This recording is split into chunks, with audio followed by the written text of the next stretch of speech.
Okay, well, good morning and welcome to this webinar on annual training concepts, where today we're going to be focusing on the overview and some base training ideas, some early base, early mid-base training ideas.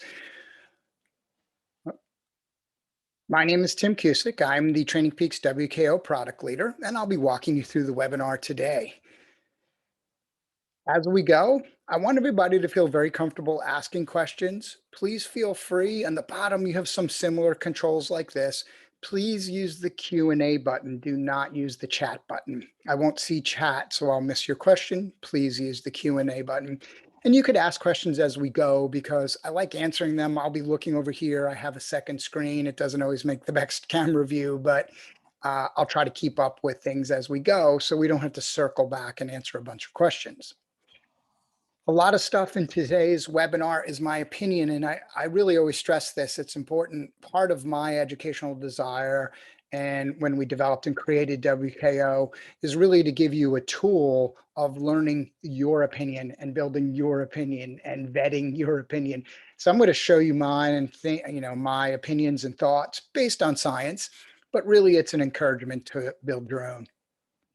This is part of a three-part series. As you know, I'm squeezing in this first one. I missed the timing on it, but I needed to get it done because the second and third one are more functional, meaning we're going to get into the actual planning a little deeper.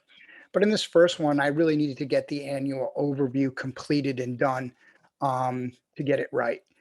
So I'm going to focus on that annual overview, and I'm going to talk about early base. In this first one, it'll be a little more overview. I'm sure you're going to know what I'm going to say in early base, ride your bike a little bit more, do the things that you need to do. Great.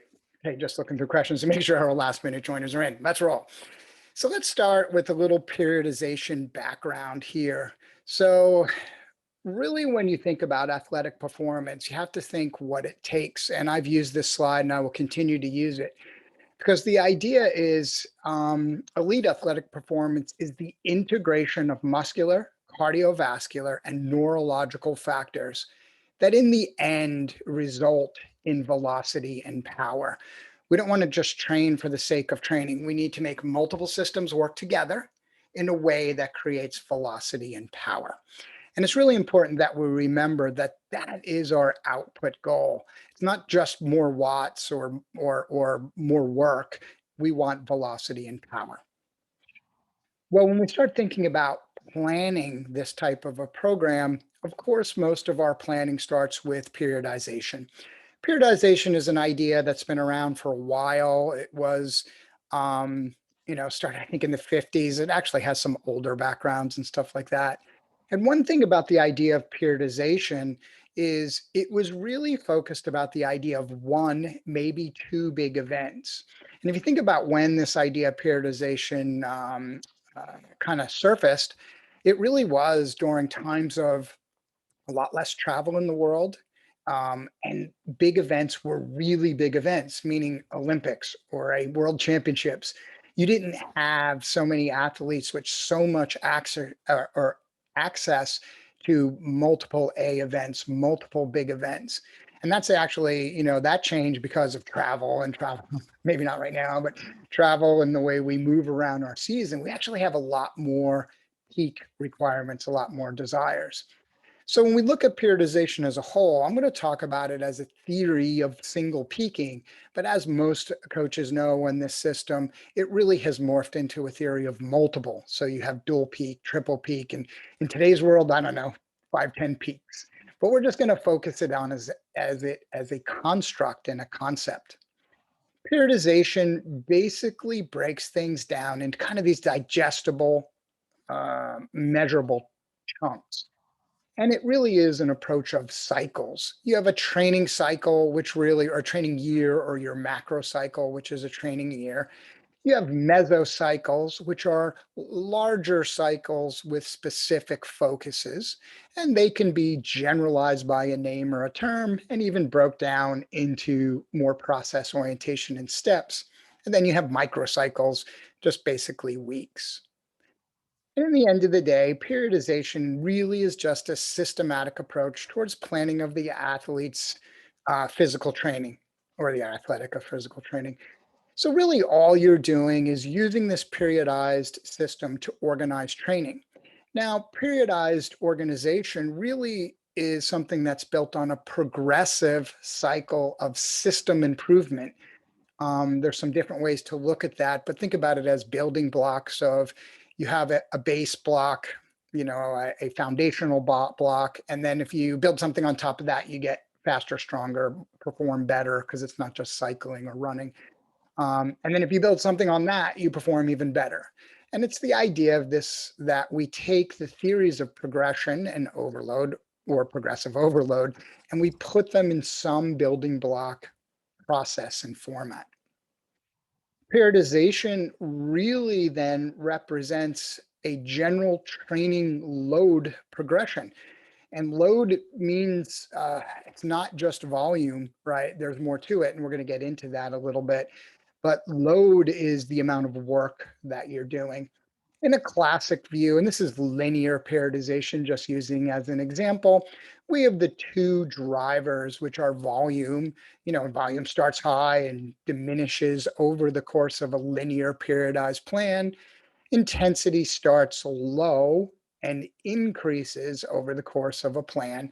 And performance starts low, eventually comes up, up, up. After a taper, we get some peak performance, right? And one of the things I like about this view, this little chart, is volume is quantity, intensity is quality, and technique is the training. A little bit different here in our sport of endurance sports, but again, I'll get into that. One of the things that's really crucial about periodization, I get this question all the time, is timing. Um, Again, as an opinion, one of the things I see people do is they overstructure huge long blocks of training. And what I mean by that is you'll run a periodized plan for, 57 weeks, a little more than a year. I think it's important to know that periodization is the beginning of the peaking process, right? And it's really the plan, the process, the building blocks that are going to get you there. So one of the things I like to counsel or give tips to coaching on is when it comes to when you should start your periodized plan, do not go somewhere to you need to go. I think as coaches, a lot of times we feel compelled to organize often and early. Fight that habit so that you really are beginning the actual periodized training because kind of once you light that fuse, it's going to burn at its own rate and lead to that peak performance. But the other side of that coin is true. You absolutely need to know when it's time to leave. And this statement really drives one of my, wouldn't call it unique, I guess maybe it is unique. We're going to find out approach towards periodized training and how I build the plan. Periodization, again, is load progression. And one of the challenges I often see in load progression, this is a PMC chart, a performance management chart right out of TrainingPeaks. I don't know who it is. I just grabbed it as an image. And here we have what a lot of people still today believe is a periodized plan, which is just the ongoing increase of chronic training load in the attempt or the belief that that increase in fitness, which, obviously the blue line is, will lead to better performance. That's not true because the reality is, as we train a periodized plan, we need to be cognitive of the GAS or general adaptation syndrome type of thinking, where growth needs to be more in an overreach period, a little recovery, another overreach period, which gets higher, a little recovery, and then another overreach period. And a PMC might look more like this. I'm only looking at a short amount of time, so this doesn't look very steep, but I think you'll get the idea. We have come off the previous season, there's some rest. You can actually see here in the blue, but it's either in the chronic training load or fitness, but it's easier to see in the acute training load or freshness. You can see cycle 1, cycle 2, and then cycle 3 with a little extra overreach here of a base training. That's more typical of what the overload when we pay attention to the GAS principle when it's applied to periodization. There are many types of periodization, which I'm not going to go into. You have linear, or sometimes referred to as block periodization, but block periodization in my book is something else, but just giving it a fair call, which is the classic model we just saw. We have reverse periodization, is where intensity starts high and declines over time and volume increases. I'm not a big fan of reverse periodization. It works in theory for like ultras and some other things, but the reality is, um, I wouldn't, if I was training in ultra, I might be more even here in my volume. And undulating really is a mix of different strategies and the ability to undulate forward through a mix of volume and increasing intensity. I'm actually a pretty big fan of undulating in certain situations. There's plenty of others. I'm not going to get into them. You can obviously do the research there, but there's plenty out there. But inevitably, our desire to build an annualized plan builds us to, as coaches, to create something like this, right? Where you have this very clearly defined pattern. You have work training load moving up in some schedule, intensity, how much, what you're focusing on, and percentages, right? We all end up doing that. But if you took all the colors and all the words and all the numbers out of this, you really would just have a simple construct. And that construct would be periodization. But here's a little bit of a problem with that, right? Periodization is only a system of organization. And like training load is a neutral construct, meaning you can't just say, I'm going to build this periodized schedule, right? And say, and I will definitely get faster. I will definitely peak. It really is just neutral. It is a system of organization. It is not a training process or modality. So when you think about all the color you just saw, the painting of that periodized picture, it's your training process and modality, your system as a coach, that's going to make the difference. Excuse me, I'll take a drink. So let's spend a little time talking about this theory of process and modality in our annual planning process. So I put together this little diagram, not my strength of working in X's and O's in PowerPoint, but you guys will have to live with it. And I think you have these phases, these steps when you look at the process of training and building a annualized plan.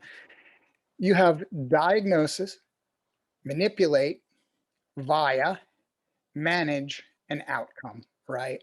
And I think if you think about when you're writing a periodized plan, these are the elements, the factors that you're thinking about within that plan. And if, maybe in an easy way to say it, you start out with a good diagnosis, right? Which at the core is the ability of the rider. You know, what's their capabilities? How strong are they? What's their physiological backgrounds? What's their training history? Things like that.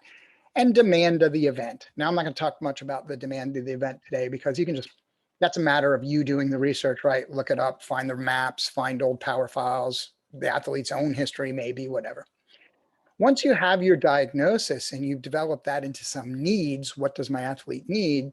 And you begin to build your plan really is an in-depth manipulation of the relationship between volume and intensity. And that manipulation is a combination of training density or frequency and scheduling, right? Like how many days a week and how long is each workout. But in the end of the day, you're manipulating volume and intensity throughout your plan in an effort to create something good, peak performance, right?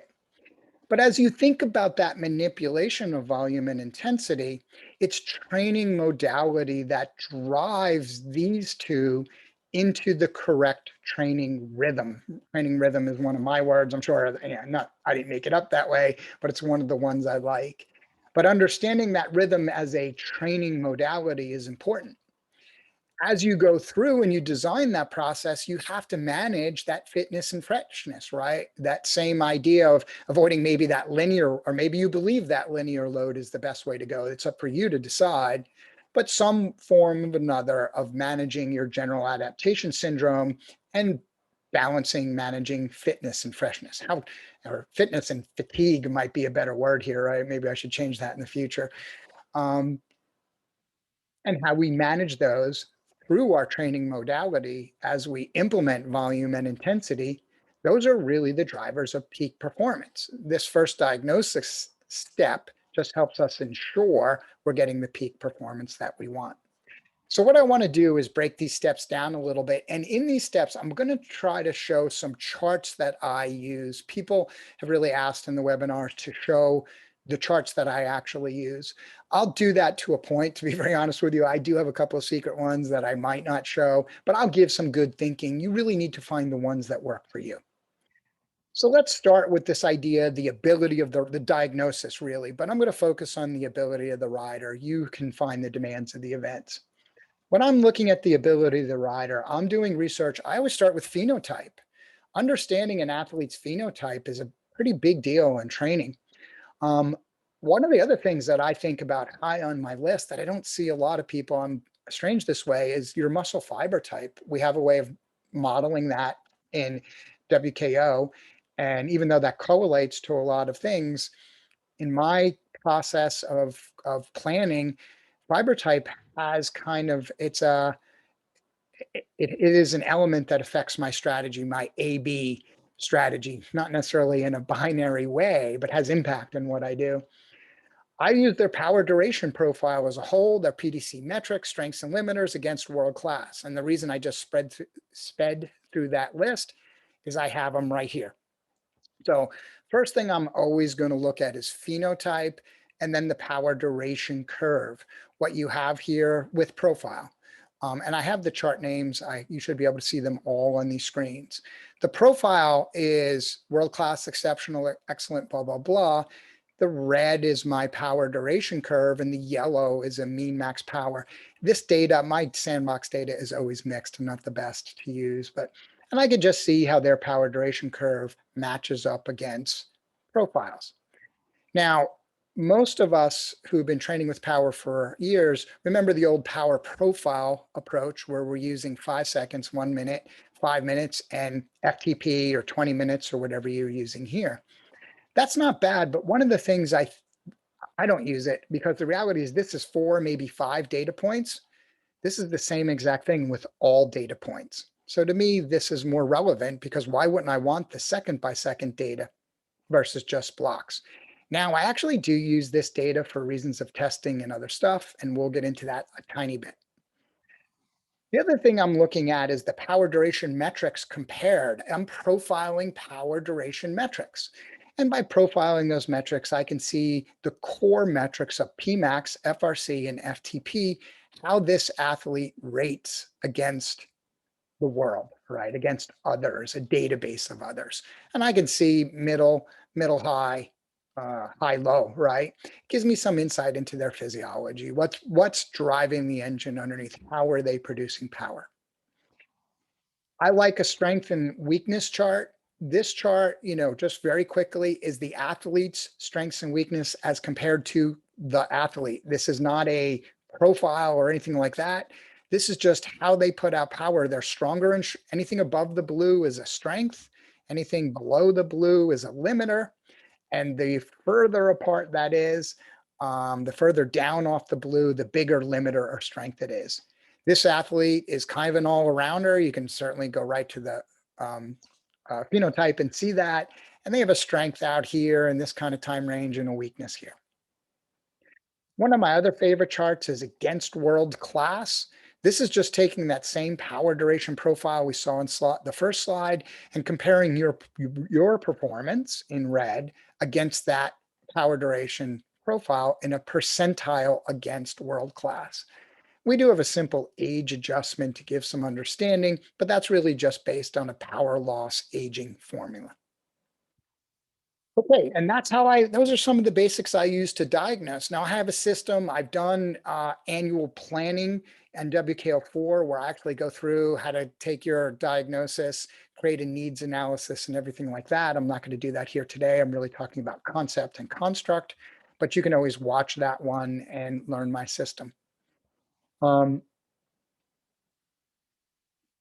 So Robert Smith asks a good question about phenotype and all data. When addressing phenotype with a new client, new to training with power, at which point do you start trusting the model? So, Robert, I would do my baseline testing right off the get-go with a new athlete with power, unless it really interrupts their training schedule. And there's plenty of that in the WKO5.com and what my baseline power duration testing is, which really is a 5-second, 1 minute, 5 minute, and 20-minute test, a little more than 20 minutes, all done at maximal, all done in an individual day. So you don't stack those because we want maximal. Once you have your baseline fitness, a baseline test, you can trust the model pretty well, right? It'll give you really good guidance. But then the reality for it to really flush out from that point probably is going to take anywhere from 30 to 90 days, depending on the athlete's activity. If they're mid-race season, it could come really fast, right? If it's early base season, it might take some time. So, but do the baseline test first and get your basic model up and running. All right, next I want to talk in the process. I'm just going to kind of keep moving across that process sheet, right? Let's talk about the manipulation of volume and intensity. And as coaches, here's where, uh, your wisdom, knowledge, learning, experience, all the art of coaching really all comes into play. But to simplify why these two are important, right? Let's just separate the what, the why of these. So when we think about training volume, right, this really is the amount of work performed. And it will equal or it determines how much you adapt. For me as a coach, and this is an opinion, and if anybody's offended by this opinion, I apologize, but you're at my opinion webinar. Volume probably is the greatest driver of improvement success, meaning if you want to elevate your performance, volume probably is the greatest driver of that. Until it isn't, of course. Everything has a cap, everything has a point of diminishing returns because volume determines how much you'll adapt. So think about what adaptation is. You have a current homeostasis, right? And that I can perform in that current homeostasis a 20-minute test at, I don't know, 250 watts. And my desired adaptation is to be able to do that at 350 watts. So I have a really big gap in what I can do versus what my desired adaptation. Volume is the main driver of how I can get there because it determines the overall depth of adaptation. But if I'm using a specific 20-minute test, intensity plays a key role also because intensity determines the amount of specific quality. Remember quantity and quality, as I showed you in the time range of a periodized plan, the amount of specific quality performed, that defines the adaptation. And if you think about it, that makes pretty good sense. So the more I train, the deeper I will adapt to endurance capability, right? Endurance performance as a whole. And that assumes, right, that you're doing it right. And there's plenty of ways to do it wrong. I should have said that. At some point, there is a point of diminishing returns, but volume is how much I will adapt. Intensity will define those adaptations. I think when we have discussions with our clients, it's really important to point that out because most of our clients are time capped. So there's only so much adaptation you're going to be able to get in that time cap. And you can improve it by getting them or helping develop a more specific adaptation. But the reality is you're going to be time capped. Just is what it is. Don't get me wrong, there's ways to maximize it, but on the end of the day, volume matters. So when we talk about volume, volume is a simple measure of the total amount of activity or work that you can perform or do perform, right? And when it comes to volume, just a couple of key factors. The right range of volume is required to lead to those gains. It can't be like, wow, I haven't trained, or I've only been training 3 hours a week for the last 6 months, and I really want to get fast. So I'm going to go out and do 25 hours a week for the next 8 weeks, and everything will be great. Every coach here, every self-coached athlete probably knows that would be a bad idea. It's the right range of volume that drives the boat. Too little volume results in no gain or worse, loss of gains, right? You need a certain amount of volume. You can't go too low or you lose it. Too much volume, that results in too much acute or chronic fatigue, and it will actually reduce performance. Excuse me. In the end, you need the volume Goldilocks. You need to be able to get that balance. When you look at linear, as just one example, linear periodization, I love this chart. People always go, "Oh, Tim, that chart's so messy looking." Yeah, I got reality for me is annual training is messy. This volume determination is you're making volume decisions somewhere within that annualized plan, right? But if you think about the process, somebody's writing that volume line. That line becomes I'm training X hours or X TSS or um, X training stress score, X TSS, or targeting X CTL, chronic training load. So there's lots of ways to skin the cat, and it's often messy, even though our perception, right, is these very neat, linear, optimized volume approach. I'm going to go, microcycle progression, gas, little rest, microcycle progression, gas, a little rest. We always have this like excellent, clean little pattern of that type of growth. And this pattern, whether you're training indoors or outdoors, is the same. As a matter of fact, one of the things that I fear the most in coaching today is actually, I shouldn't say fear, one of the most exciting, but yet most fearful things in coaching today is the impacts of indoor training, which I'm actually going to give some deeper insight. Indoor training, I know I hear all the things. It's more efficient because you're turning pedals more and more. And some of that is true. It's not as true as you think. I'll give you an example just real quick. If you have a client who rides their bike outdoors and they just don't stay on the pedal, and yeah, 25% of their time on the bike, they're coasting around or way underpowered, indoor training has a more time efficient impact. They don't need as much time on the bike, right, to make equal training load. If you have an athlete who's already a good trainer and they stay on the gas and they pedal well and they don't have a total terrain blockage, and they're only getting 5% coasting, there's probably no difference between indoor and outdoor training. The answer is always going to be it depends. You always have to do the cost benefit analysis.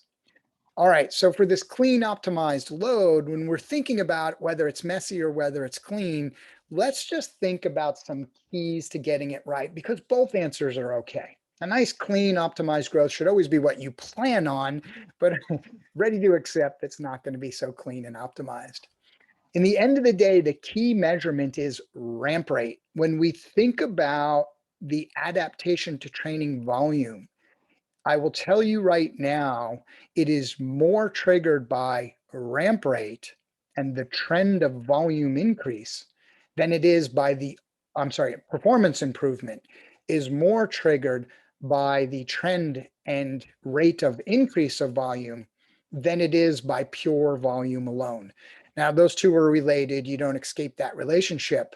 But the point is, if you had somebody just go 1% harder or 1% longer every week, their physiological gain, their performance gain will be actually pretty freaking slow.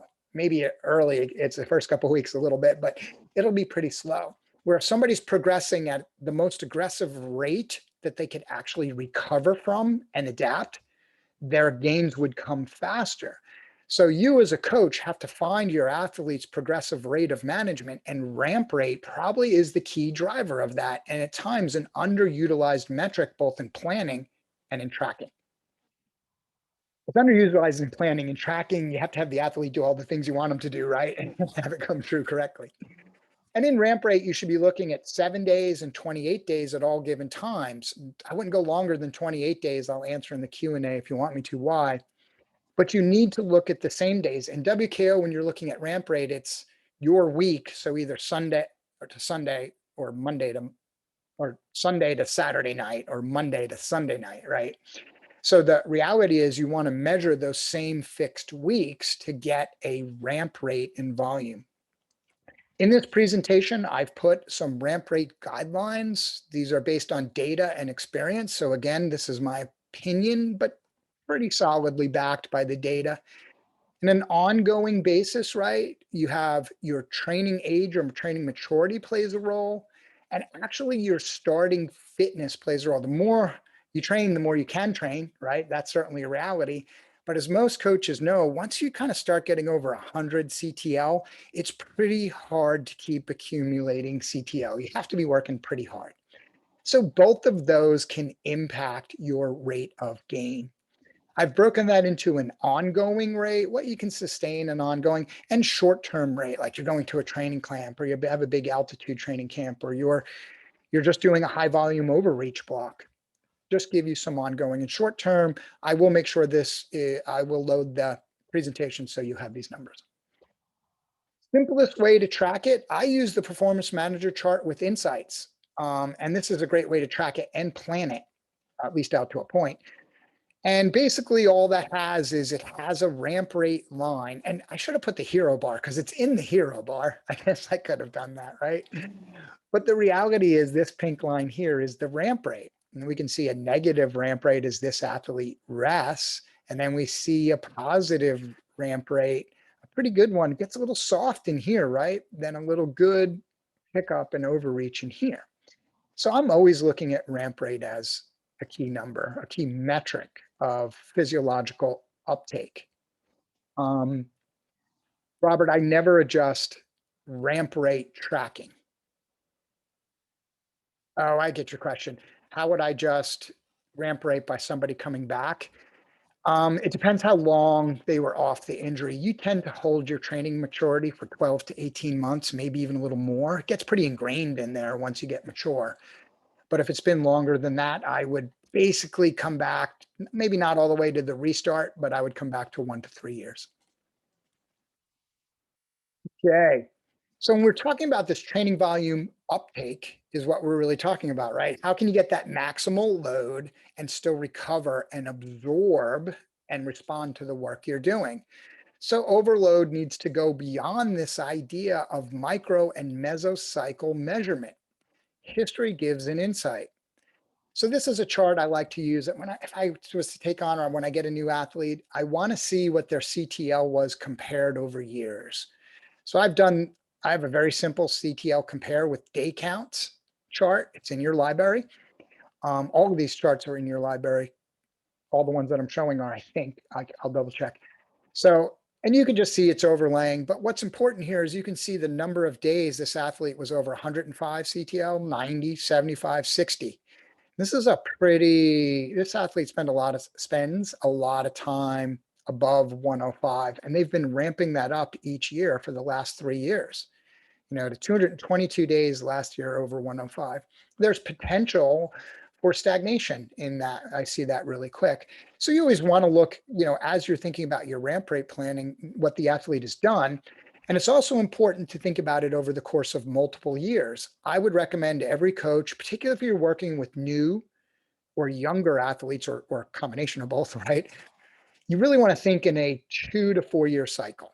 And the idea there is, I'll keep this very simple. Let's say you're thinking about long-term training volume, right? Think about your volume over time. That's maybe peak CTL each year might be a way to think about that.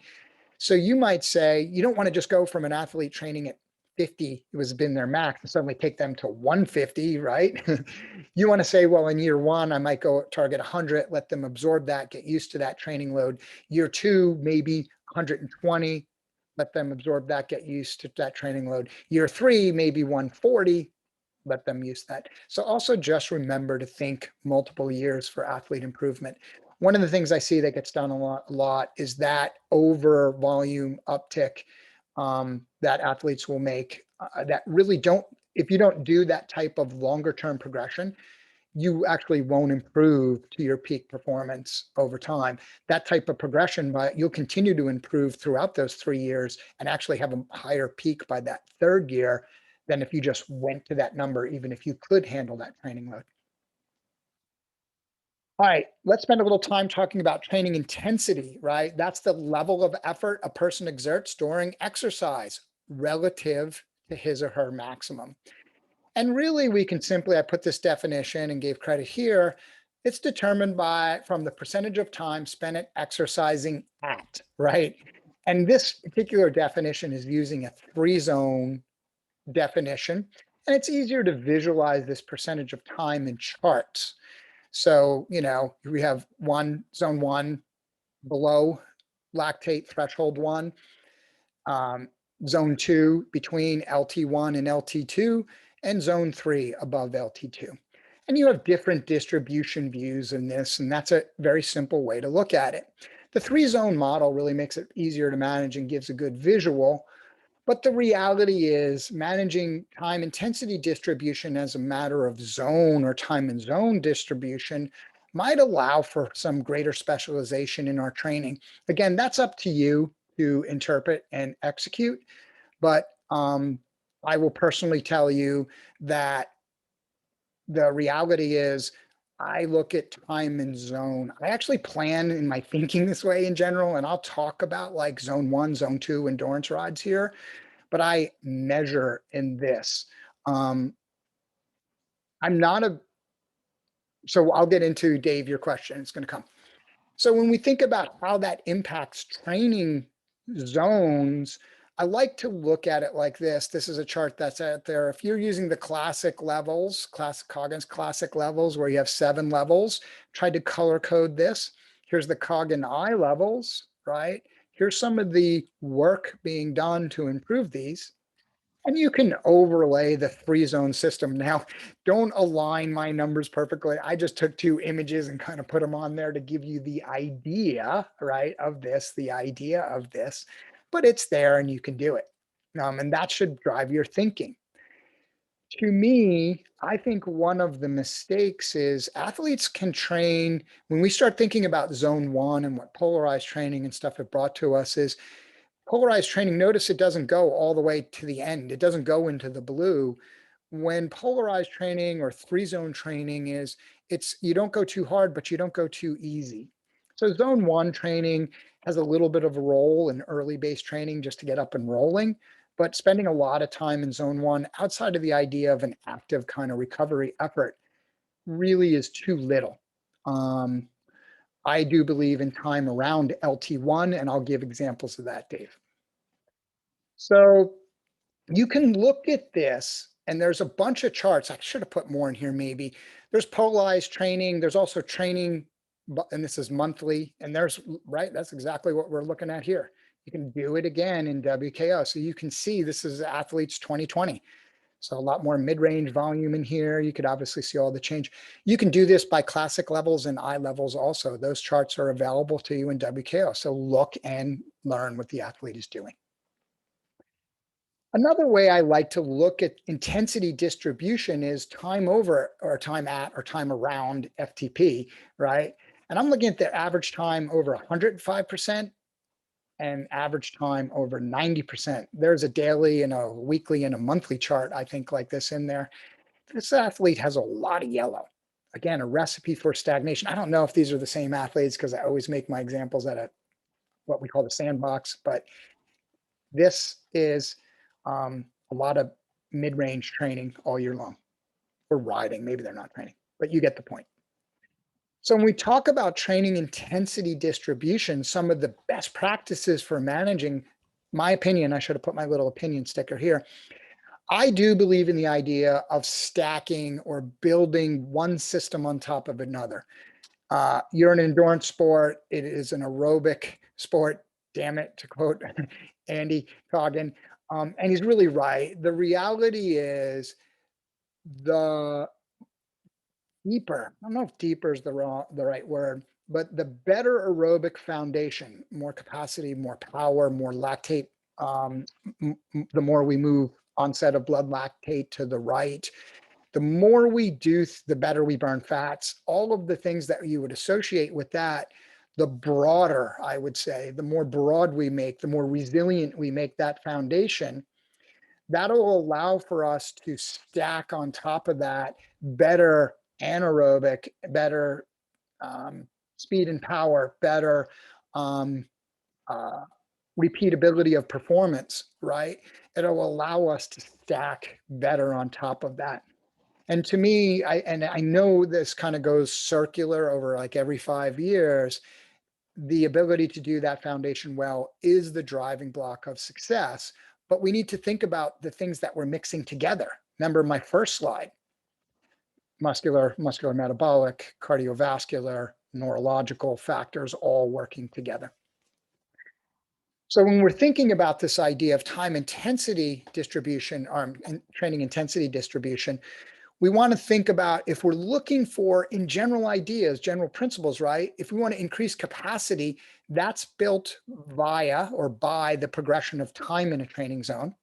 If we want to increase power in a training zone, our ability to put out more power at certain physiological costs, um, we want to build progression of higher intensity. So more time in a zone, more power from within that zone. Now, it's important to note when I say that, because I get pushback when I talk about that theory, it's not one or the other. They're not mutually exclusive. Working on one will improve the other and vice versa. It's a focus matter of focus. It's all about moving the power duration curve to the right and up, right? Both of them improve performance. Also, though, these two above points, and if you think about what I just said in stacking, they should be scheduled and part of your periodized planning and scheduling. Let's talk about training modality, probably one of the hottest topics the last couple of years. And I think this topic really became hot because of the introduction of polarized training, which I think really helped people. I'm a big fan of polarized training. I also have some issue with it, which those issues are being cleaned up very nicely now. Um, uh, by science and by the person who really coined the phrase and made it popular. And I think that's cool. It really shows in our coaching industry how ideas can evolve and improve.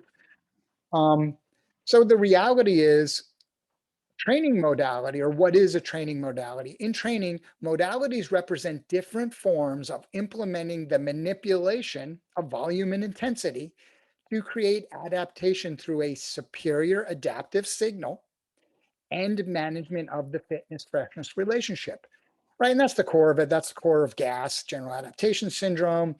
We want to use a modality to manipulate volume and intensity to create a really strong adaptation signal that your body is fresh enough to adapt to respond to. There's plenty of modalities out there ranging from high volume, low intensity. And I did this, it was easier to explain modalities in a color free zone chart. So you have high volume, low intensity, you have high intensity, low volume. You have pyramidal, which we're going to talk about, and even inverse pyramidal.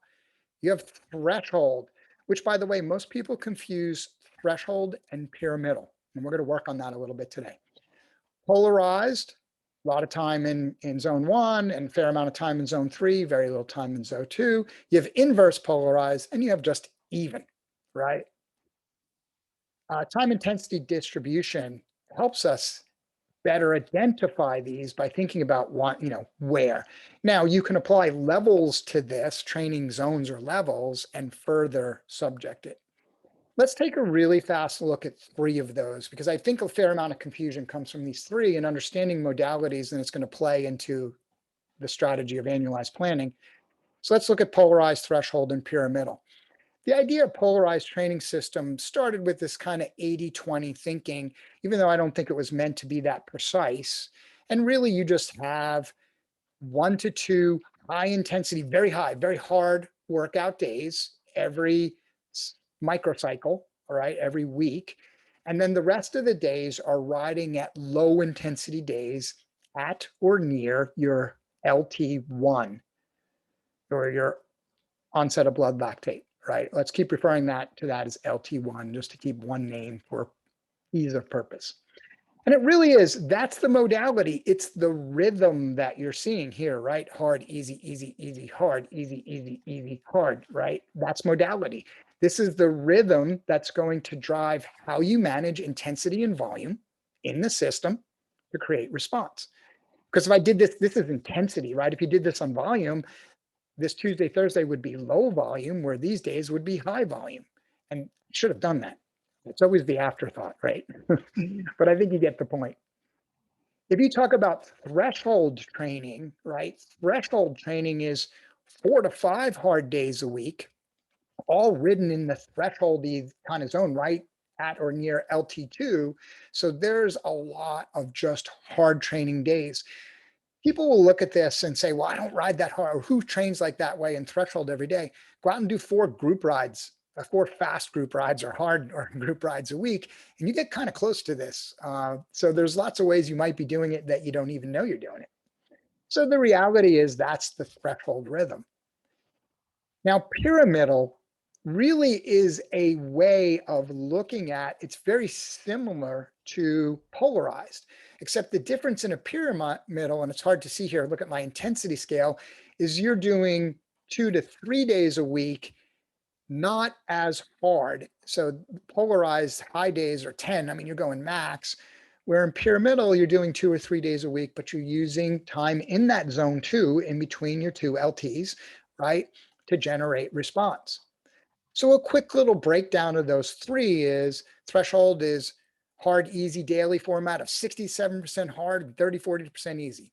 Pyramidal is, 40 to 50 hard, 50 to 60 easy, but different hard and easy, different hard and easy. And polarized is 20 to 30 hard and 70, 80 easy.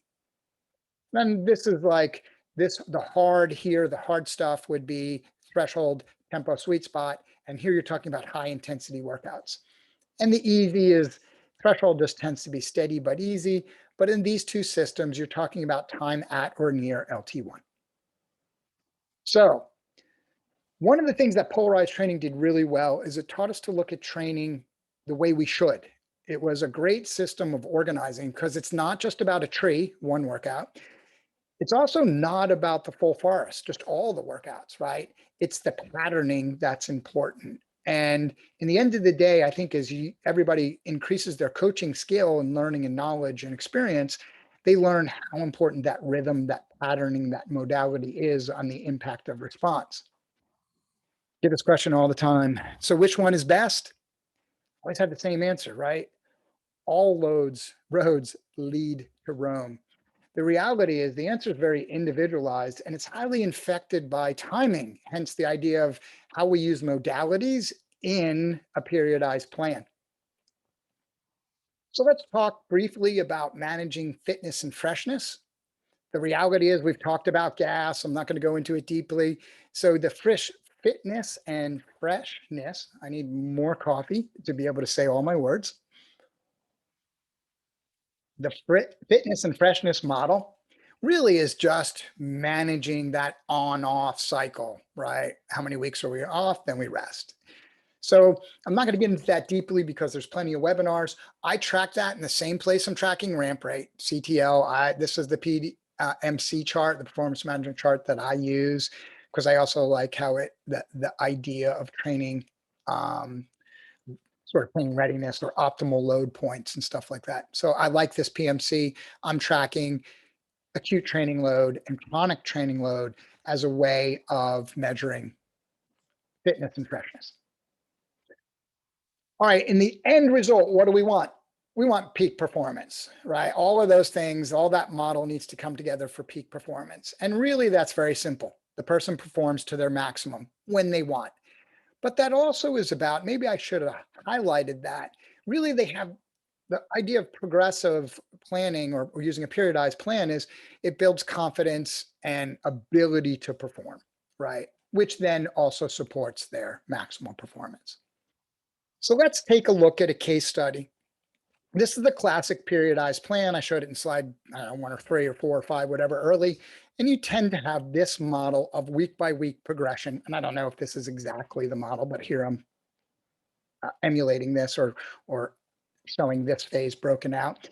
But often it's put into neat little boxes like that. For me, and this is my opinion, and I called it kind of the WKO mesocycle, but that's probably not fair. It's probably better to say the Tim mesocycle. There's some key differences. One, I use different naming. I don't know why, just because it's the way. I do know why, because I think it's more representative of what you're doing in that phase, in that macro cycle. But probably more important is I do not believe in time bounding your plan too tightly. You need time bounding, right? Because you're always kind of counting back to when you need the peak.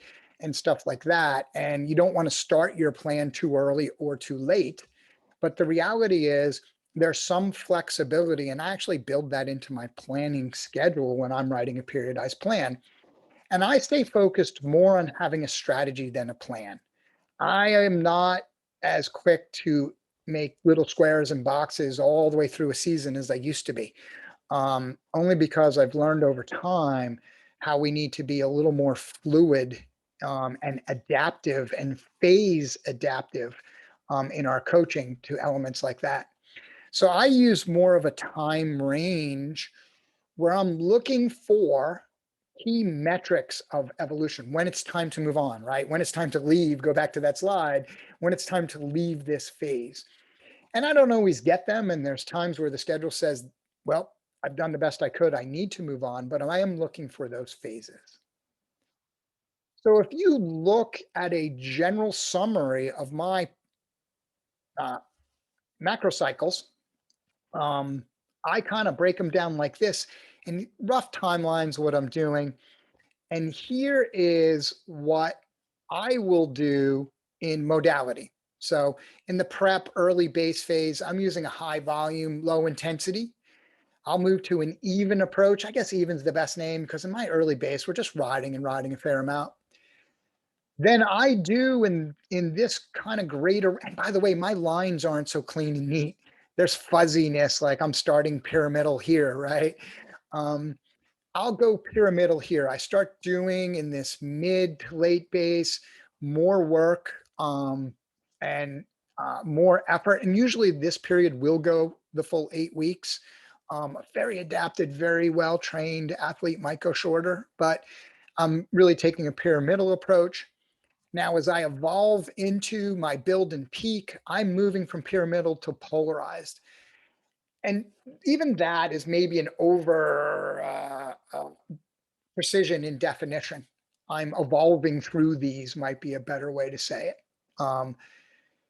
And once you're in the performance and racing stage, you're training as you need. Now, that is more of a professional athlete approach. Somebody not racing at a very high, or not racing, 30, 40 times a year might have more flexibility. But the reality is, I don't break it out in this period. When I look at my focus, here I'm volume. Here I'm just looking at the pyramidal time and zone. So PY is pyramidal time and zone because I'm evolving that even towards pyramidal. So really, I just want good volume here. Here, pyramidal time and zone. So I look at the 3-zone model, but I really like to break it down into eye levels. And remember my little color uh, intensity distribution chart. I use intensity distribution by eye levels, and I use the 3-zone. I'm looking at both together when I'm looking at time in those. And I progress those. Remember what I said, these are progressing. So throughout this 4 to 8 weeks, I'm progressing time in zone, right, to improve. So here you see pyramidal time and zone. Here I start to become polarized time and zone and polarized time and zone. So I don't only want to, I'm progressing volume appropriately, but I'm also looking at time in zone progression. And whether I'm trying to build power or build capacity, I might be tweaking that, what my goal is, but it's time and zone progression. Key tracking, I'm just getting some TSS in the bank. Then I'm ramp rate. I should put ramp rate, ramp rate. Here, I'm a little less focused on ramp rate because you don't want volume increasing to be the driver because you'll over fatigue the athlete. But I don't totally lose sight because I don't want it to slip too negative either, right? You kind of want it to bump along. Transition targeting. What am I looking for to go from 1 to 2 to the next? And understand, I don't have all my answers here. I'll be quite honest with you. There's some other things I look at that I'm not sharing. I always start with power out, meaning power at. Power is the greatest predictor of performance. So I always start with the power number. What I am looking for in the prep and base, remember, these lines are all fuzzy, a little more fuzzy than I'm showing. I want to look at the progression of LT1, so lactate threshold 1, when lactate, the onset of blood lactate begins to occur, right? I want the gap between that and LT2 FTP to start closing. I want to push the lactate curve to the right while raising power. And Building VO2 max, ride your bike a lot. It improves VO2 max. You should be able to build VO2 max through this period. And I'm just looking for natural growth of FTP. That's not driving me. But if I'm doing a lot of low volume work and I'm not moving VO2 max and I'm not moving FTP, I might do more, right? It's not enough work to create the stimuli. When I move to build and peak, I'm looking at clusters. Clusters are ways of analyzing repeatability. I want the athlete to get strong. I'm sorry, first I'm looking at power. I want the athlete to put out more power. When I get to build and peak, we're talking about power. Yeah, I'll look at the underlying physiology because it helps me understand, but power is king. And I'm looking at their ability to generally cluster efforts and specifically cluster efforts. I want repeatability to be bam, bam, bam. Testing, I'm changing and evolving my points on testing, and I won't have time to answer this today, but I do my 4-point baseline, then I test residuals, then I actually come back somewhere in late foundation and test baseline because I want to compare the same exact power numbers against the original baseline power numbers. Then I go to residuals, and here I'm probably not testing at all, to be honest, because we're going hard. The model is maintaining, but I might say, wow, we need this specific requirement. So we want to know if we have it or not. So we would test it. And SDT is what I call self-determined training. So SDT, I always have this thing with math, like, what if you're feeling great today? What should you do? And what if you're feeling really horrible? What should you do? Because you want the athlete, you're not there with them every workout. You don't have like a little pulse meter on them where you can see if they're feeling great or feeling bad or whatever. So if feeling great, I want them to increase volume, self-determined training, what they're adding to mine, if they have the time and capability. Here, I want them to increase time and zone. So let's say it's easiest to give this example, right? Let's say at this point, they're starting out and they're doing 2 times 20 minutes at SST. And they warm up and they're rocking it like, holy crap, I feel amazing. I don't want you to go 10 watts harder at this time of year. I don't want you to go harder. I want you to turn that 2 times 20 into 2 times 25. More time in zone, so increase TIZ, right? That'll improve your conditioning, it'll improve your fatigue resistance, and it will make a better platform for your build and peak training. The whole game of foundation is to train so you can train really hard here, right? Here, I need resiliency, I need fatigue resistance, I need depth and birth of fitness. Here, we got to go hard. We're transitioning to hard. We're absolutely going hard here. So here, increase that time and zone. Fight the urge to just make more watts because you're going to build fatigue here when we don't need it. And we want to preserve that fatigue, more chronic style fatigue. We don't want to spend that fatigue point until here when we can really get the maximal benefit. Then once here, I want to increase power. If you can throw it down harder in these phases, particularly this phase, throw it down harder, right? So I think I just answered all the questions on the screen. Let me just cancel them, except how to identify LT1. I'll get into that. I'll leave that one hang there. We cannot. I'll give you a teaser alert. We're currently doing hundreds of lab tests in Europe on a new LT1 modeling system, which we hope to release here very shortly. Early results are very promising. It's being led by 2 prominent people within our group. And I think we should have some results for you. I estimate LT1. I'm going to show you how I do that, but I need to go faster. We're going to be here all morning. Just a quick note, when I use, people ask me in these charts about like, are you using the physiological metric or the power metric? I use power data to inform the training response. More power means I'm getting the response I want, right? At the end of the day, we need power and velocity. I use the metric to understanding, I use the metric to understanding what's driving that response. So power data informs my training. Is it going well? Are we doing the right things? Are we heading towards the end goal that we need? The metrics, VO2 max, things like that, VO2 max, P max, FRC, they're helping me understand the training response. Okay. A little bit about your early base growth. Don't forget, we're still starting power and velocity. Same chart I just had up. Let's focus on this kind of early phase. And here's why I did a bunch more background. I swear in 2 and 3, we'll just get right into the meat of this chart. I'm actually going to expand on it a little bit for you in the Monday webinar, because you probably know based on what you're seeing what I'm going to say, right? Ride your bike a fair amount. And it's true, but let's give it a little better definition.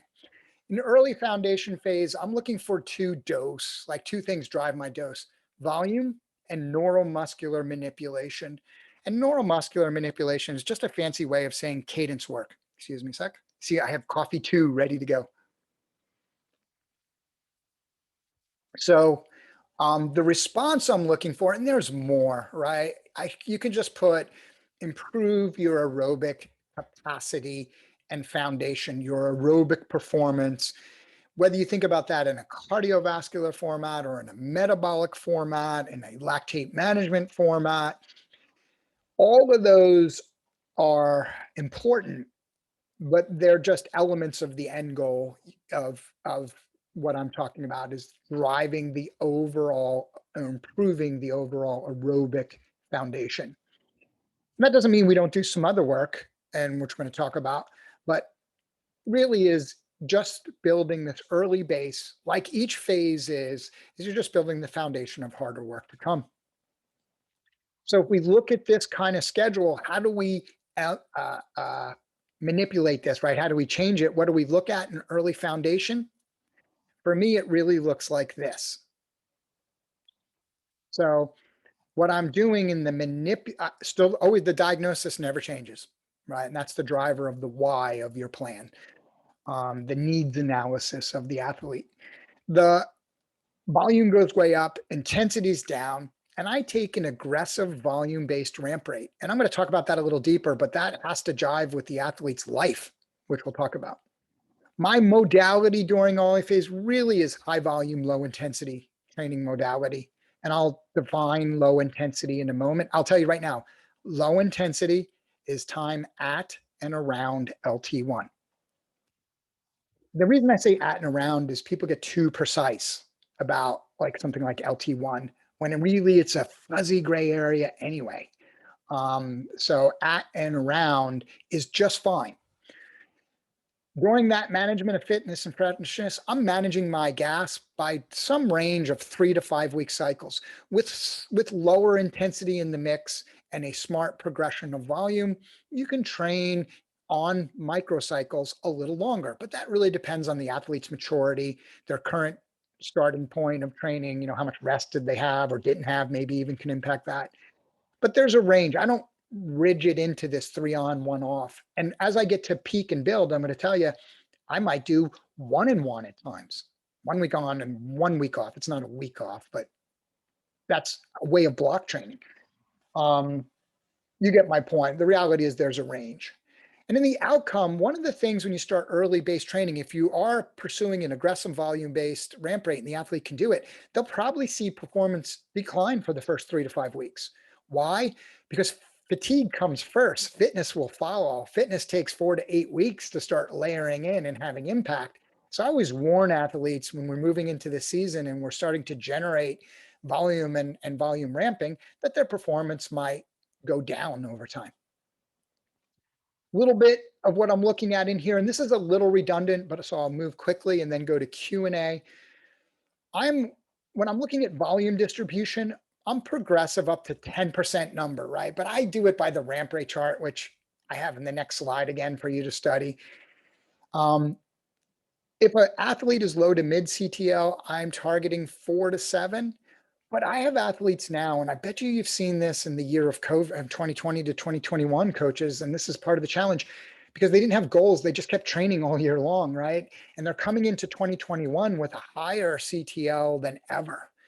And that's in a situation as coaches, we might need to adjust what we call aggressive ramping. So I kind of put it in here because I've seen that reality a fair amount. Gas cycles 2 to 5 times a week, and intensity control. Since we're not doing a lot of intensity, I extend the weeks on. All right, that's volume. Intensity. I basically look at intensity as this. I start out as a high volume, low intensity training. So a lot of time in zone one in the 3-zone model, or a lot of time at or near LT1. But as I get later in the early phase and move towards the mid to late base, which the next webinar will go deeply into without all the background you've got in the background now, I begin to evolve towards a pyramidal system. And I just kind of call that the slow wave, right? I'm not reducing volume. As a matter of fact, I'm increasing volume, but part of that volume increase evolves us into this zone two. And it usually evolves. I do it in two different ways. I'll answer it in Q&A for people who haven't fallen asleep. Ask me about the difference between aerobic endurance and aerobic power. But I'm evolving aerobic power into tempo, into sweet spot, you know, and early base, I might do a little aerobic power, a little tempo kind of work. And it's just transitional. I'm just transitioning that load with volume. If you tried to put a 3-volume view of 1, 2, 3, it might look like this. But remember, I'm just not that rigid. But what's important to note is I have no yellow early, but I do have a little red. Again, you can adjust your planning by the athlete's history. I always recommend as you're planning, look at the history of your athlete frequently. What did they do right? What did they do wrong? What could they withstand? What do you need to introduce to produce stimuli? So when we talk about this foundation intensity distribution, volume is the key progression even in this phase. So yes, I'm changing intensity, but I'm really more focused on overall volume in these phases. But consistency of training is the building block. I want the athlete to establish 5 to 6 consistent training days in the system. Now, I call this the best case scenario principle. When I teach things, I should have put this as an early slide, and I have it on 2 or 3 of these final ones. This is best case. And maybe the athlete just can't train 5 to 6 days a week. But the maximum benefit they will get is training consistency is an important building block. Now, if they only have 4, that's what you have, right? I'd rather have an athlete train 5 to 6 days a week for 1 hour with maybe occasional days longer versus 3 days a week or 2 days a week for 3 hours each. You'll get a better response. You do need at least 1 longer day as the booster. Long days have such a positive impact in this time range. Not long, hard days, but longer days at or near LT1, they are a real booster. And you also need some maintenance intensity. Just 1 hard day every 8 to 14 workouts has been my schedule. So we look at that as a rhythm of load, right? I always want 1 long day.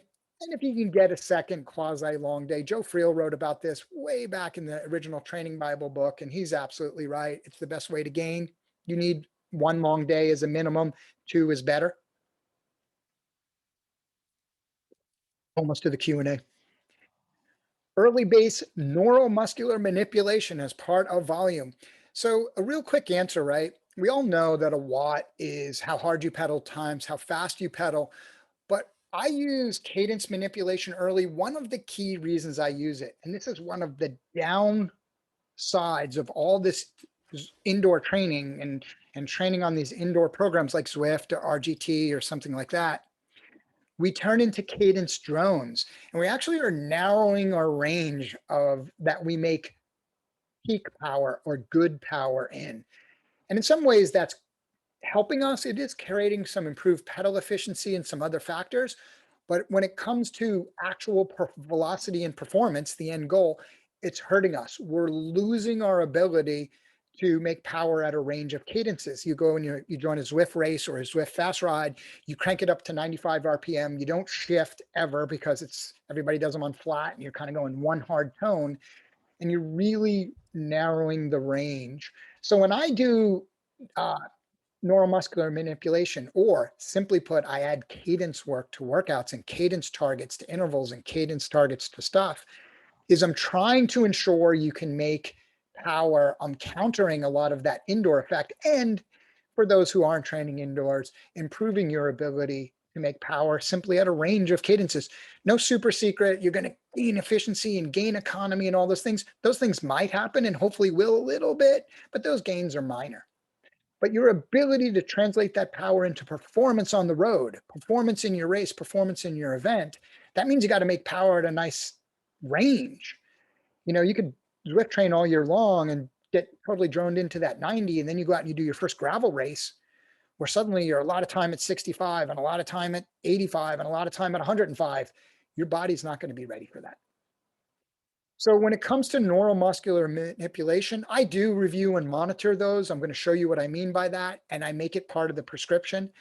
I just agree this early, I'm really more focused on high cadence work. I do want to bring some low cadence work again to help you make a range of performance, but this early, it's generally high cadence. So I love rollers. Still a big old school believer, and I build them in intra-workout. That's just part of the workout. I don't create a lot of specialty on it. I'll just create some fast pedal time periods and this and that.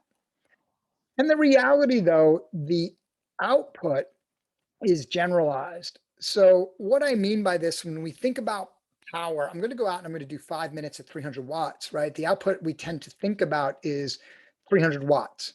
The stress we're putting on the system is 300 watts.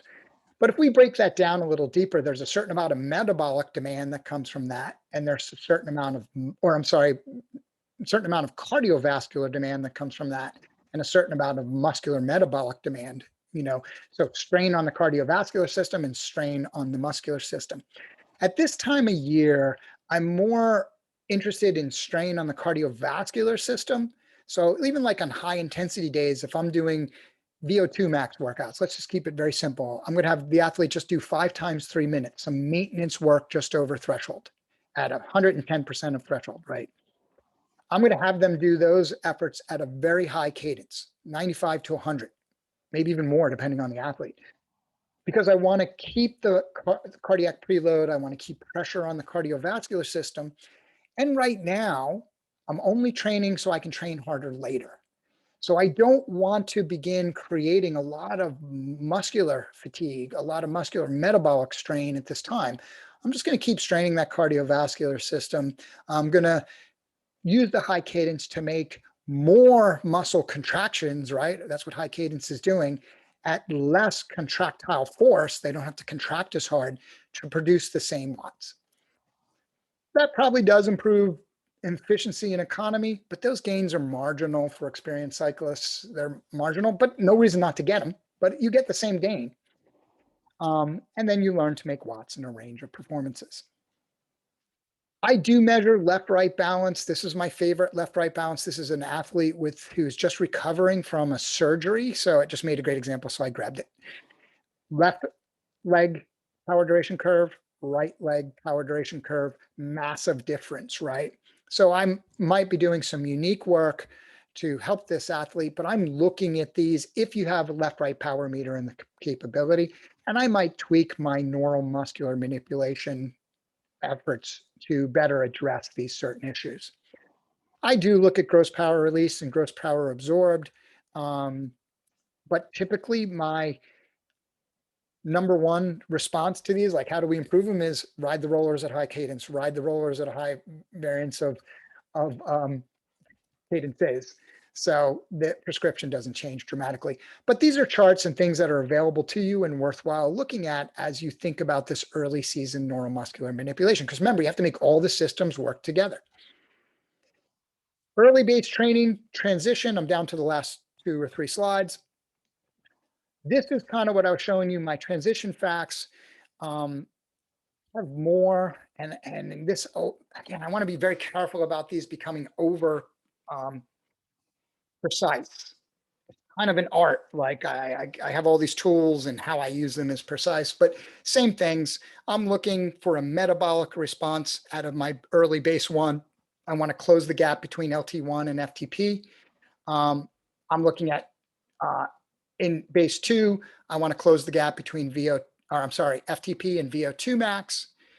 And 3, I want to increase VO2 max, but also in relationship to Pmax, which means really in relationship to your glycolytic capacity, which you could use the VLA max measurement for. I'm more of a fan of measuring capacity than the absolute number, but that's me. And in peak, I'm also looking for the ability to cluster, which might be a simple way of saying I want repeatability of effort. When you're really ready to perform, you can have a peak power number, peak 20-minute, 5-minute, one, pick whatever based on your event, right? But you can repeat it. When you can repeat it, you're really ready to perform at a peak level in a very short window of time. The challenge is early in phase tracking these transitions, there's really no clear way to do it. You need to use a bunch of soft metrics, of which I'm going to show you kind of some examples. Then we go to questions and answers. But I am more focused on that metabolic improvement. I want to move the LT1 to the right by delay onset of blood lactate and close that gap a little. So there's a soft data approach. Some of the elements, you guys, I'm going to be very honest. I've been using our new LT1 metric. So I'm cheating a little here and I'm not showing it because until we can completely validate it, we won't release it. To validate it, we want X amount of lab tests. Getting lab tests right now is challenging in the world of COVID, and it's taking us a long time to get them, but it's coming. Some of the soft metrics I'll look at is simply aerobic efficiency. So I'm looking at efficiency factor and cardiac drift here. And I'm really just looking at the trend of improvements in aerobic efficiency. If you think about early base, you're doing a lot of the same workouts. So there is a relevancy here if you look at the big picture of the improvement of your aerobic efficiency. I put a slope number to that. I want to measure the improvement in timeframes. For me, probably what I do, a little secret chart I use on a day-by-day basis, and I don't track this at the athlete level because we can't. In WKO, we hope to be able to do it in the future, but simply it uses too much data. It will drag your system to a halt. But I'm looking at key intersection points. This is plotting power and heart rate. This chart is heart rate versus power. You don't have this little customization, but I can tell you what it is or send it to you if you message me after. I'm looking at average power at heart rate estimated LT2, average power at heart rate estimated LT1, and then I'm actually measuring the gap between those two, and I'm measuring the trend of heart rate uptake as power gets higher. So I want to basically look at the power you're putting at your LT1 estimated heart rate. And there's lots of estimates. I had a slide with them all in here, and then I'm like, you know what? Everybody should look up their own because there's a range of estimates. Is LT1, 70% of your max threshold power? Is it 65 to 70% of your max heart rate? Or is it 55% of your power at VO2 max? There's lots of ways to estimate LT1, but that makes it really hard to track going forward until we can better formalize metrics. What I can track, though, is power output at the heart rate approximation. So the more and more power I'm putting out in that range, and it's a variable number. This is soft data. It's not every day because I could be overheating. I could be drinking a bunch of coffee. There's other effects. But when I see the long-term trend, a couple of microcycles of that number improving, I feel reasonably confident that we're moving LT1 to the right. And the reality is that's how you use soft data. There is no perfect mechanism where you can put a finger clip on, right, and have every exact answer as you go. You need to have knowledge as a coach so you can apply the art to it. Final slide. This is how I track cadence. William Renfro made this chart. It's actually pretty good. I should have done it here as a sample, but it gets really busy. If you were tracking like weeks in your time range or months in your time, like I track cycles, so 28-day cycles or 35-day cycles, depending on what I'm doing, you will see the athlete cluster. All this is doing is by eye levels and by cadence RPMs, it's clustering how they pedal. When the athlete is floppy, even indoors, you'll actually see this a little more than you think. There's a wider spread. As the athlete focuses on riding, cadence manipulation, neuromuscular manipulation, and stuff like that, I just want to condense. It's funny, I was explaining it to our coaching team the other day. It's like an accordion. It's like playing the old accordion, right? I want to squeeze the accordion. I want to see, as a response to the neuromuscular work that we're doing, the neuromuscular manipulation work we're doing, that the accordion squeezes down. That's all I'm looking for. Different soft data, ways to track that transitional element. You need to find your, I have 2 or 3 others, I got to be honest with you, but I'm not showing now. Find the ones, because the key point is the point about you get locked into a plan. I'm only going to do 4 weeks of this, and I'm only going to do 4 weeks of this. That could be overly rigid. You could leave something on the table, or you could be wasting time spinning your wheels. Having some key transitional elements that you're using in compared to time, it doesn't mean you throw time out the window either. You're looking at them together and the relationship of the evolution of the athlete's performance. Oh, okay, we got all the background. The next couple of webinars can go much faster now. We got all that background in. So I'm going to start going through. I have a fair amount of questions already lined up. I will stay on and answer all questions. I realize that went about 15 minutes long, but they always do. I'm going to answer. You guys can drop off or stay on and ask your questions. Do you have a chart on WKO to identify LT1? I already answered that. Not yet. How does the self-determined training line up with intensive first, then extensive after that you mentioned before? Yes, Eric, that's exactly how it lines up, right? I want them to be in the early phase. If you remember my self-determined training line, maybe I should go to that chart as I answer questions because it'll probably be pretty universal. When I look at it, almost there. Yes, I want this increase in time and zone is an extensive approach, right? It helps me extend. We're not doing higher intensity. We're not going harder. We're further leveraging the extensive approach. Eric asks, how does this, oh, no, do you care about lactate building rate in this plan? I do and I don't, right? That should be a gain. But one of the things when it comes to me coaching, even at very high level athletes, I work with pro athletes at a high level. I don't want to be forced into a situation where I need a series of precision measurements, often derived from a lab, to make then a series of decisions that I'll probably get anyway within a good process and adherence to principles of training. So I want to do some of that. Don't get me wrong. I'm using WKO metrics and stuff like that, but we'll do some lab validation here and there. It's important, but I can't go in the lab every week, right?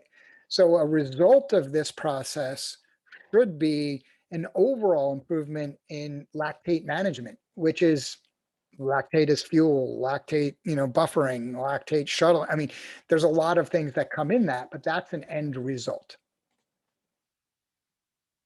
Am I using optimized intervals?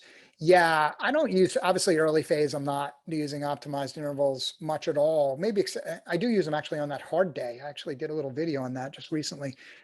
But absolutely, I use optimized intervals here very heavily in my targeting. So in part 2 and 3, I'll get into that deeper. Let's imagine we have an ATP based on 7 one-month blocks. Prep, base, 1, 2, 3, build, 1, 2, peak. And then there is still 3 months of race season. Should the extra months be base or build? Let me answer that question with a deeper answer. That extra time should be unstructured. One of the things that we do as coaches, because of our desire to remember, don't leave till it's time to go. We apply a lot of structure because it's part of our job. And it's easy to apply structure. It can be exhausting for an athlete to go through structure, and it accumulates. It's part of, in my thing, I call it the athlete budget, right? And I have this system of having the athlete communicate stress back to me, like life stress and things like that. That's part of my athlete budget.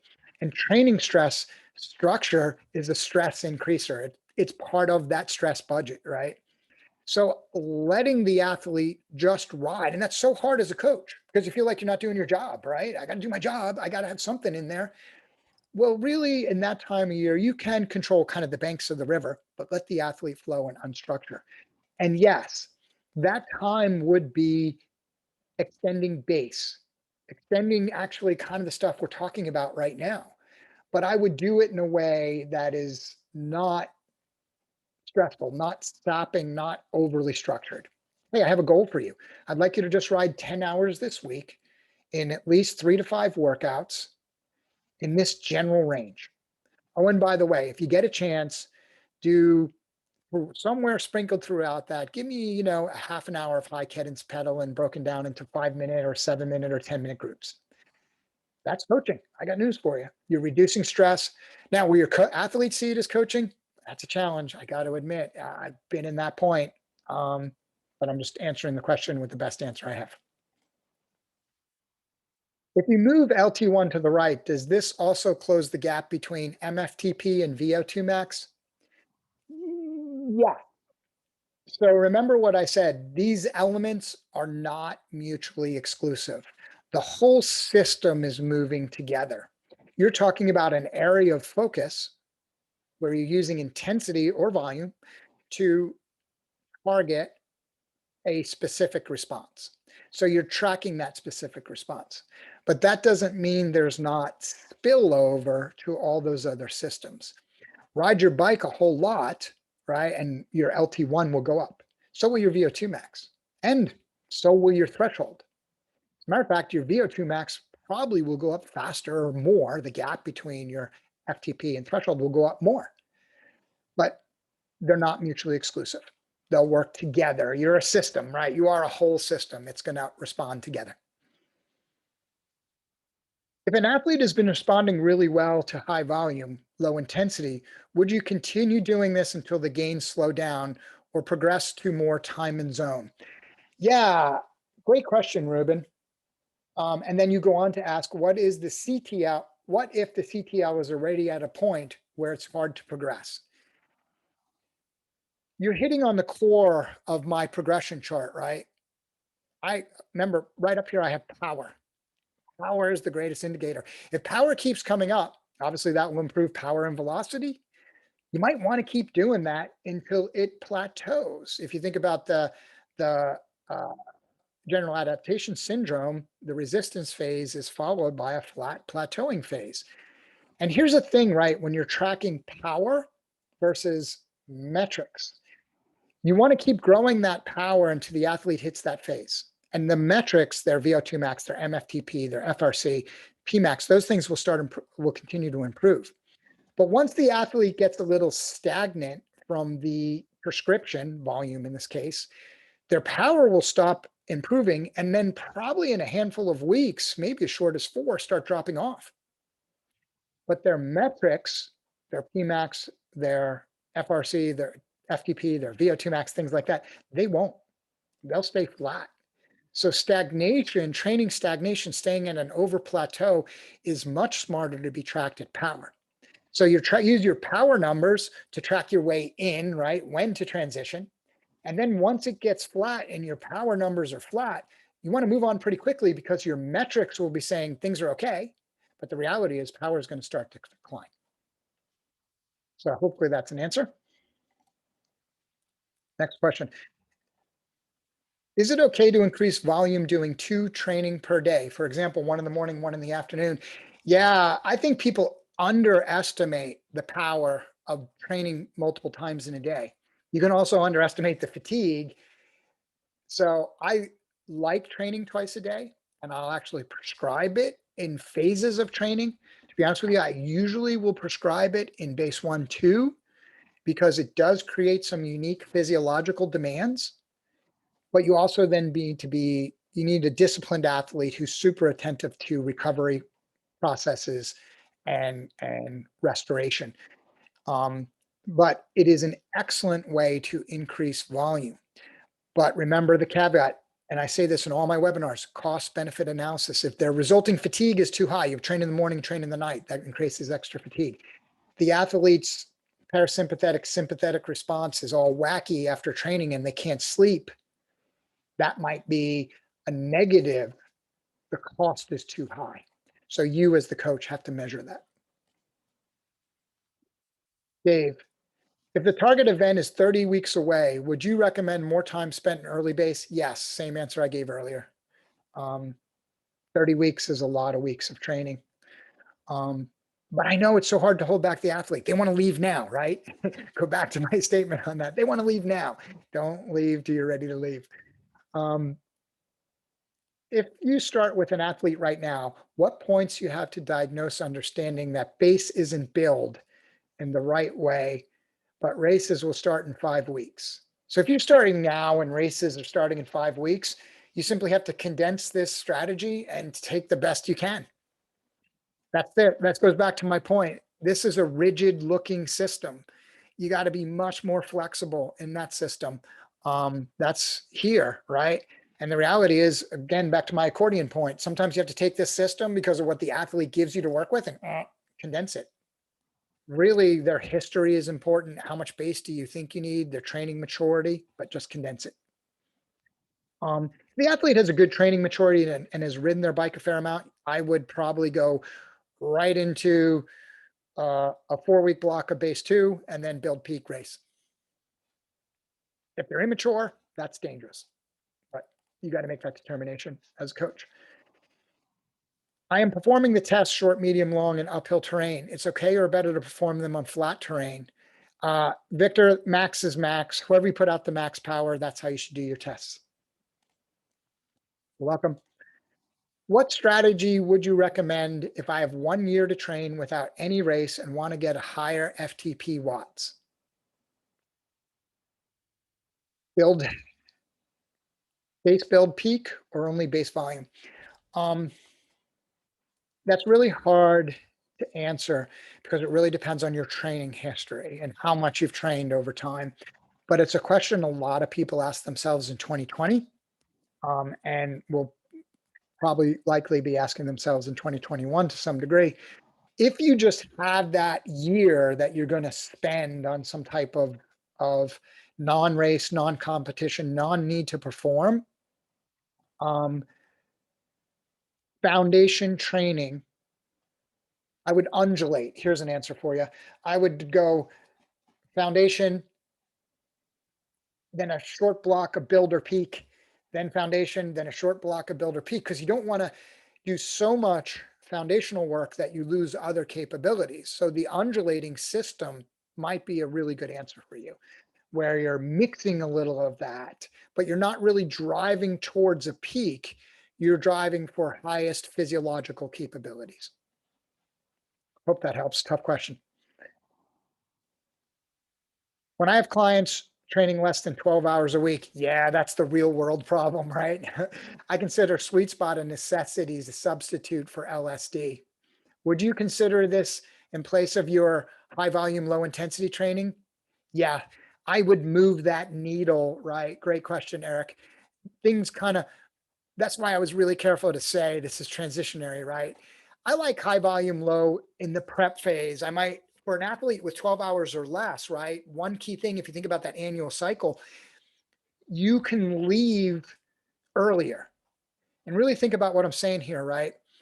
One of my biases, I've been working with the wrong athletes for the last couple of years. I'm forgetting what it's like in real world to some degree.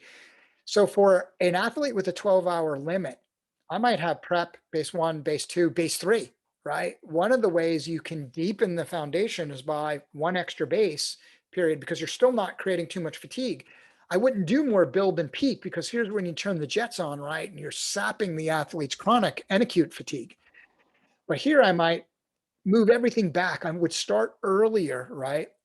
And yes, I would start with the prep phase, just getting them ready, but that prep might be 2 to 3 weeks of high volume, low training. But then I would more quickly evolve into a pyramidal approach, more mid intensity volume like tempo and sweet spot. Hopefully that helps. Training camp question again. As COVID in Europe is limiting options for timing of camps, would you have athletes return to volume during these, even though racing season might start soon, 6 to 8 weeks? And should they be focusing on a build? I don't feel comfortable answering that question. I'll tell you, I'm in the same boat. This is the first year. Usually at this time of year, I'm at all kinds of different training camps, and it's not happening. There is a role for training. For a training camp is a high volume overreach, right? Think about a training camp as that. But it also has some additional specificity, typically race performance, altitude training, whatever. Mimicking that overreach is still important for athletes who can withstand an overreach, meaning a very high volume, short window training, 7 to 10 days usually. So you want to mimic that. Timing of that might be changing now a little bit because of COVID and when you need to be peaking. One thing about your question, I'll give you, here's a secret tip, right? Most athletes adapt to training stimuli in about 4 to 8 weeks. As they train through the season, that's probably more like 3 to 5 weeks. A high volume overreach is meant to spike some physiological response, greater power, altitude leads to greater hemoglobin, whatever you're looking for, right? Which then leads to greater power over time. Um, Timing of that and understanding that the athlete will probably adapt to that in 4 to 8 weeks is very relevant. The teaser tip. As a self-coached athlete using complementary code, how do I estimate LT1? I told you I wasn't going to give you the answer because there's so many ways to do that. 50 to 55% of VO2 max power at VO2 max, 70% of FTP, 65 all the way up to 75% of max heart rate. There's lots of ways to do it. Just Google search and you'll find plenty. There's plenty of people with systems out there.